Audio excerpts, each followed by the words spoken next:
Hello my Rover friends and welcome to the Lucky 8 channel. Today we're going to go through my auction review from last week, see how close I got on the prediction. The goal is 10%. See if I got any in the 10% range. But before I do that, I'm going to jump into a quick news story going on with Land Rover. Does anybody know if Gerry McGovern is still at Land Rover? Because he said he left, then he said he didn't, then he said he's still there. I have no idea what's going on. So internet, somebody tell me what's going on.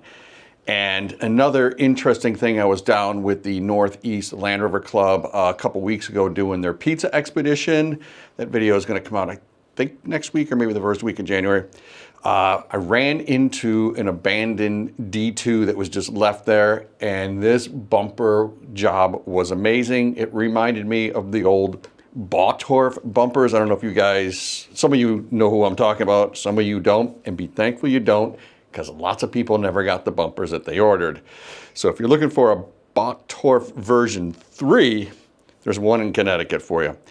And lastly, a little bit sad, Jaguar has claimed that this is going to be, they have produced their last gas motor, and they're all going electric.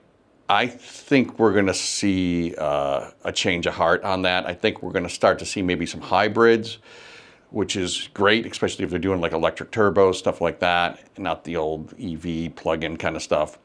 But I think we're going to see a gas motor back in a Jaguar. That's just me, but I've been wrong a lot. And speaking of wrong, let's dive in to the auction results.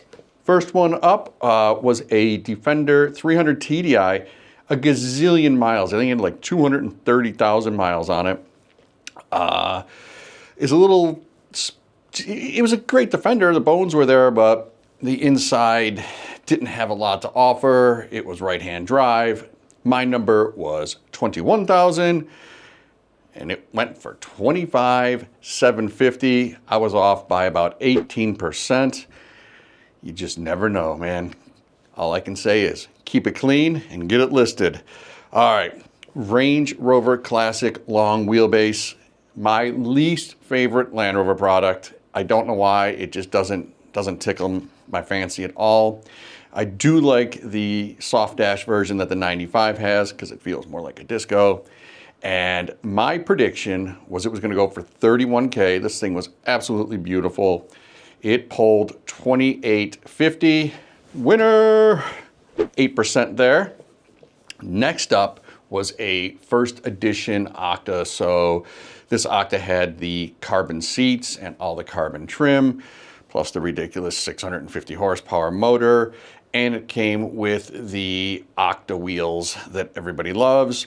I said 153. It did not sell, and the high bid was 145. So I was pretty close on that. Seeing as that nobody bought it, we really don't know. I'm going to put that in my win column because I usually lose. Not lastly, next up, strap in, guys. A friend of ours at Lucky 8 lives semi-local. Built this beautiful D2, and I'm not saying it's beautiful because I like the guy. He's just meticulous, and the person that bought this is in for a real treat. This truck is gorgeous, and my prediction was all the money. And I'm thinking all the money is going to be high 20s. Guys, I wasn't even close. This D2 sold for 48,000 American dollars. Eye-watering numbers. The guy put so much effort into it. It is a beautiful Land Rover, and I'm so happy to see the market still appreciates really clean examples of these cars. And lastly, Range Rover Sport 2018. It was an HSE, just caught my eye. It's a great color combination. It's got a red interior, and I've been watching these cars because they are really turning into deals. I thought it was going to go for 24. It only pulled 19.5, but didn't sell. So I'm probably closer to the number, but if it doesn't sell, then what's it really worth? Hey, I don't know, man. All right, guys, that is the news and auction update for this week. Be sure to follow.